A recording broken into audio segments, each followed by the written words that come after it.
Hi, I'm Rick Dior, and that was a solo called Foster's Fair, dedicated to the great Al Foster. And this is from a book by Rich Thompson. It's the second volume of these drum solos that I've been playing for you over the past month or so.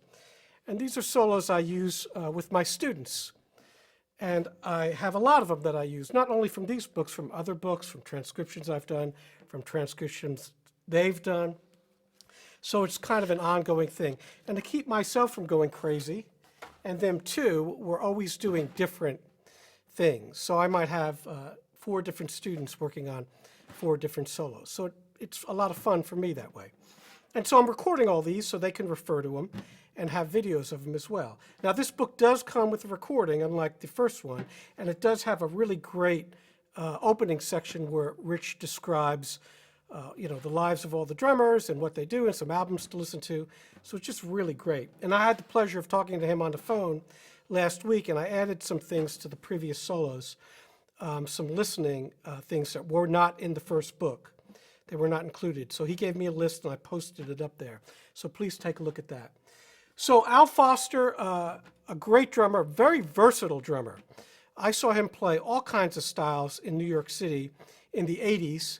When I was, late 70s, 80s, when I was growing up. And I got to see him play lots and lots of times. I got to see him play with Joe Henderson and Ron Carter, John Schofield, McCoy Tyner once at a jazz festival. I also got to see him play live with Miles. And when I saw him play with Miles, he was playing more of a rock fusion style. And that was a concert I always remember because Miles had his back to the audience the whole show. And he only turned around once, and he grinned. But the whole show, he had his back, and I guess he was looking at Al. Al just smiles, or I should say Mr. Foster, just smiles all the time when he plays. He's got a weird setup, like his toms, or his tom, he plays one up, is always at a weird angle. It's like this. I guess there's probably some videos on YouTube, you can see it. And his cymbals were always like that. So I always got a kick out of that. He did use a Chinese cymbal, sometimes to his left. And he used big cymbals. And with Miles, he used that Chinese cymbal in a really great way. Just, there's a tune called Jean-Pierre where he just plays offbeats there, and it's funky as hell. So definitely check him out with Miles Davis. Didn't play a lot of straight-ahead jazz at all with him. It was more that fusion style. But he is an amazing straight-ahead jazz player. And I'm going to list some albums on here that I really like that he's on. And also, Mr. Thompson also lists some albums, and I'll list those as well. But he did a thing with the hi-hat that I remember seeing, and he did this, and a guy named Tommy Campbell did it. And that really influenced me when I was 15 or 16 years old. And you saw me doing it there in this solo where I was going. So what's written is not exactly that. What's written is this with the bass drum and the hi-hat. So I just kind of spiced that up a little. You certainly should learn to play it that way first. It's obviously a bit easier, but I like it with that, quasi-samba bass drum, and then the opening on that surdo note. So that goes throughout the whole solo. This is a kind of difficult solo because there's lots of repetition, and you have to really concentrate hard to play it perfectly. There's also a lot of different surfaces that you're going, quickly from one tom to the other, different cymbals, obviously. So it takes a little while to learn this. I was playing it a little faster than written at a quarter note equals 212, which for me, it's a little more comfortable. You could definitely do it slower, and you could slow it down here on YouTube if you want. It's kind of a calypso feel, and Al Foster used a lot of that playing, especially with Joe Henderson. I really enjoyed that. I also saw him once with Sonny Rollins a really long time ago, and they did some duo stuff, which was really, really great. So I would definitely suggest checking out any of those records so you could hear that.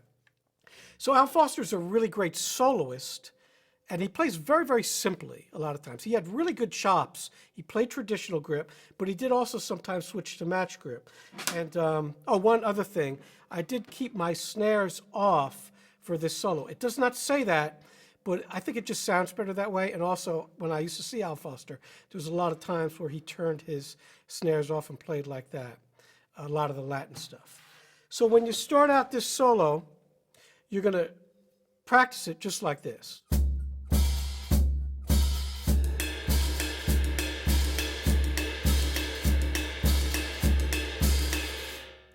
And that right hand is playing 2 notes with the tip of the stick on the upper part of the cymbal near the bell.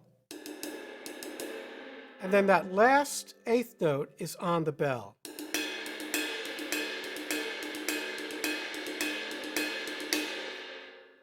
To do that, you have to use your fingers and move your wrist outwards.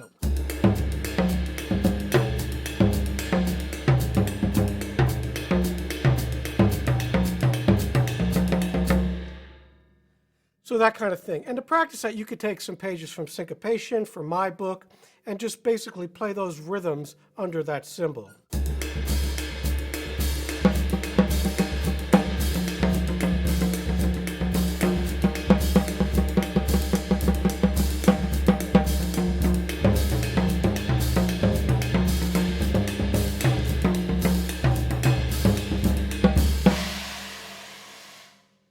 So just improvise and solo like that. It takes a little bit of coordination, a little bit of strength to hold your arm up and do that. But you'll get it. Now, in the second part of the solo, we have this thing where he's going.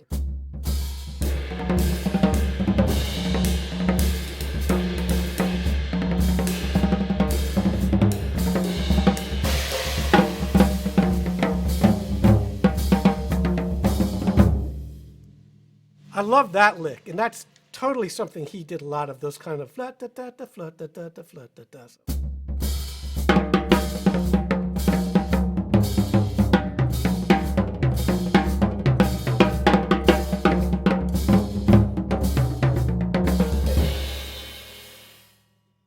He also did a lot of really interesting melodic things between his tom-toms, and there's a really nice one here where Rich Thompson writes this.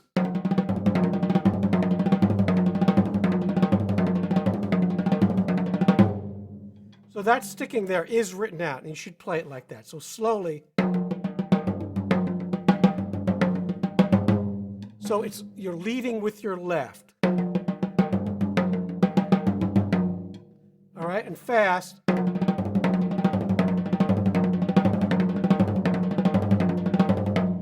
And you're going to want to do that over and over again until it's comfortable. And then this lick.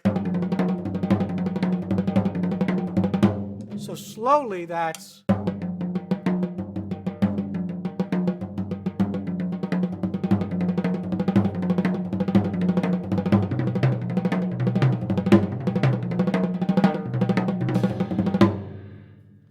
And again, I remember seeing him do a lot of things like that. Very simple, but really effective. And then at bar 42, you have these doubles, which go between the drums.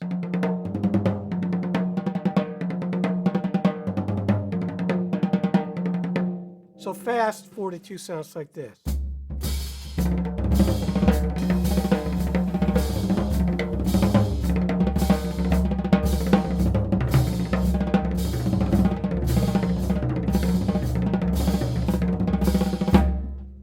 I played 42 and then I was improvising. That's not what's written. I'm going to do a video real soon here on playing doubles around the kit because a lot of you have asked me about that.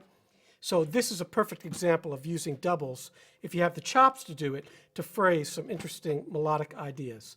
Then at 50, he goes into that lick again.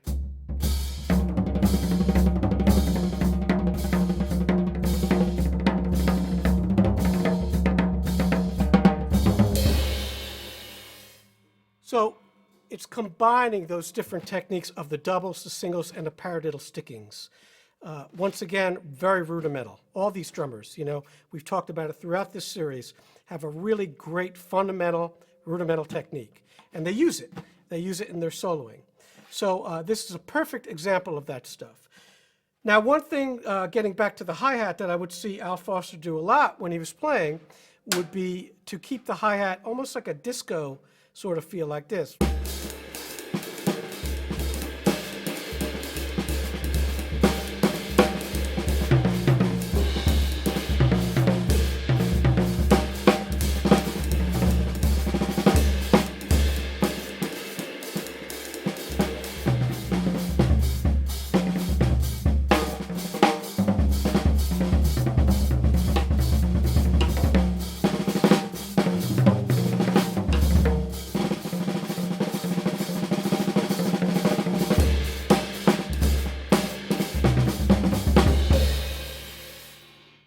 So he played really cool stuff. And when that hi-hat was going on, and he was playing all that cool stuff, you really knew where the time was. And I loved that. Because a lot of drummers, you know, they play great solos, but there's no time reference. So it's kind of hard to tell where you are. Now, if you can do that and play anything over that, you'll never, ever lose your bandmates unless there's something wrong with them, because they can all hear that 2 and 4. It gets a little monotonous after a while, but it's a great tool. So I practice that stuff a lot. And sometimes when I'm playing with musicians I don't know and I have to play a solo, I will keep that going. And no matter what I play, you'll never lose them. So you can start playing pretty out over that.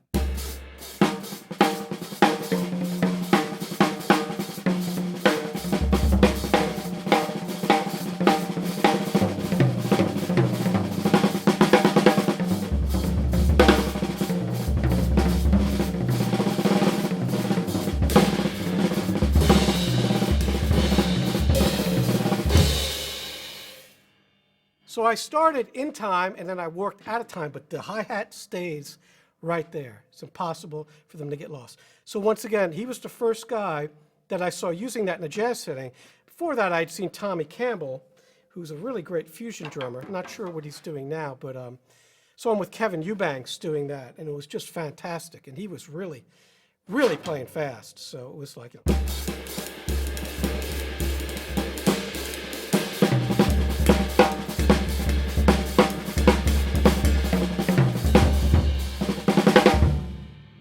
so he would just go, and that hi-hat was just on automatic pilot, and I love that. So that's something I started incorporating and practicing. If you've seen my videos, you see me do that all the time. So that'll do it for this solo, a great solo. The next one will be a Roy Haynes solo that's in this book, and that'll be really fun. But I'll play a little for you in this style, and we'll see you next time.